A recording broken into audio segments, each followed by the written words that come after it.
Bonjour à tous. Aujourd'hui un petit tuto. Alors c'est au sujet du 2 litres HDI Peugeot PSA qui est monté dans un nombreux terminal de voitures, de marques et tout ça. C'est sûr, en fait, c'est pas trop sur la façon de le faire, même si je vous donne quelques trucs dedans dans cette vidéo. C'est surtout par rapport aux préconisations constructeurs qui, pour ce véhicule, sont de 160 000 km et 10 ans. Donc j'ai eu quelques questions sur des forums, donc j'ai fait une petite vidéo à ce sujet-là. Voilà, je vous laisse regarder.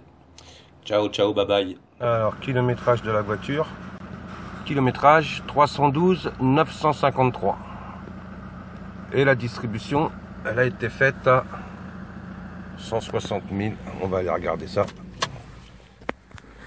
Comme ça, on va voir les préconisations constructeurs. Si ça tient ou pas. En tout cas, là, ça a tenu.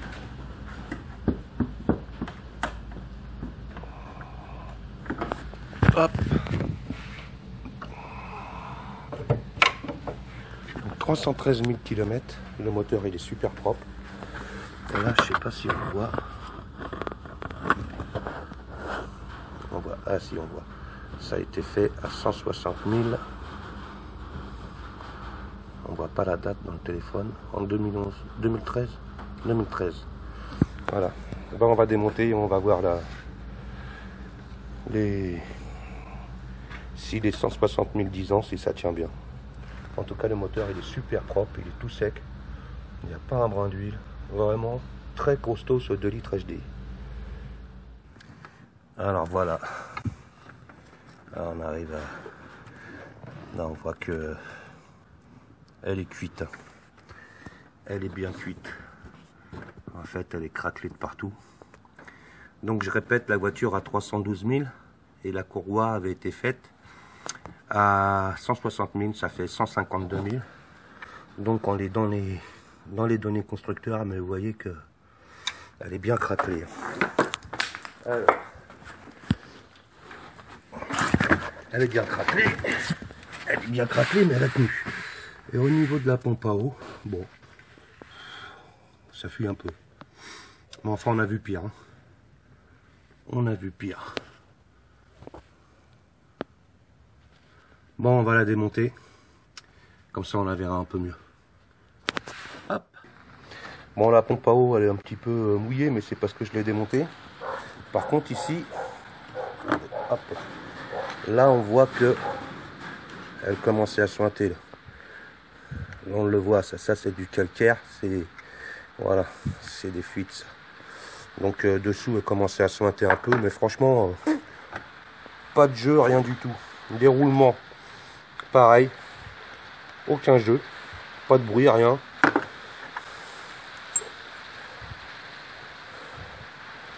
Donc conclusion, bah ça tient, ça tient, parce que ça c'est quand même 152 000 km avec une courroie non d'origine, une courroie accessoire, enfin une courroie d'accessoiriste. C'est pas un kit de distribution Peugeot, je sais pas si on le voit encore sur la courroie. Quelle marque que c'est? Non, elle est trop usée. Elle est trop usée. Mais enfin bon, on voit bien qu'elle est bouffée. Hein. Voilà. Elle en était pas loin, mais quand on regarde l'intérieur, c'est quand même pas mal. Hein. Pour 150 000 km, sachant que c'est une voiture qui a fait du mixte, ça veut dire de la route et du pari. Bah c'est pas mal, hein. C'est pas mal.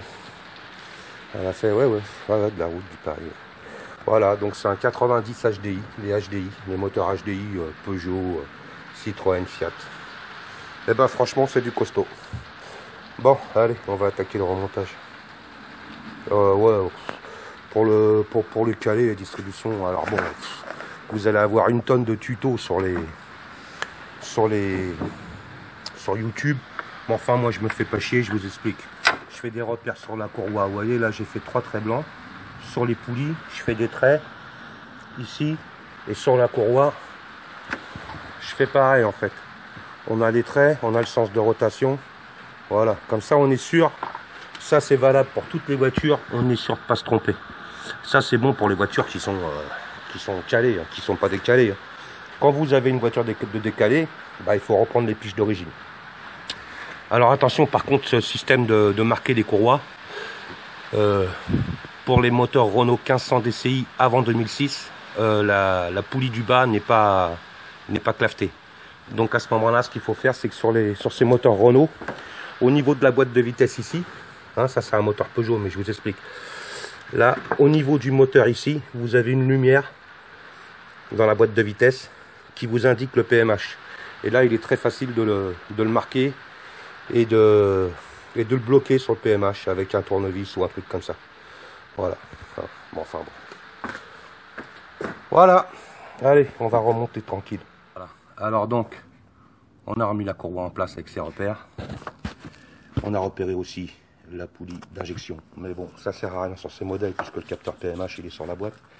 Mais ben, c'est une question d'habitude. Hein. Et là, on va essayer de faire voir si on peut éclairer. Là. C'est pas facile. Voilà, on est calé en bas aussi sur le vilebrequin. Hein, voilà. Pour la tension de la courroie, jamais trop la tendre. Ça veut dire qu'il ne faut pas arriver à faire un demi-tour ici. Mais il faut qu'elle soit tendue, il ne faut pas qu'elle soit lâche. Voilà. Et puis pour le galet tendeur, si vous n'avez pas l'outil pour le tendre, vous prenez une clé Torx comme ça fait l'affaire, il n'y a pas de souci. Hein, ça force pas trop, pas forcer comme un manche. Voilà. Là maintenant on va remonter la poulie du bas, avant de tout remonter, et on fait 2 tours à vide. 2 tours de vilebrequin, ça veut dire 2 tours de la poulie du bas, pas 2 tours d'arbre à cam. Hein. 2 tours de la poulie du bas pour voir si ça touche pas. Et il n'y a pas de raison que ça touche. Mais voilà. C'est une vérification toujours à faire quand même, on ne sait jamais. Voilà, et après on remonte le tout.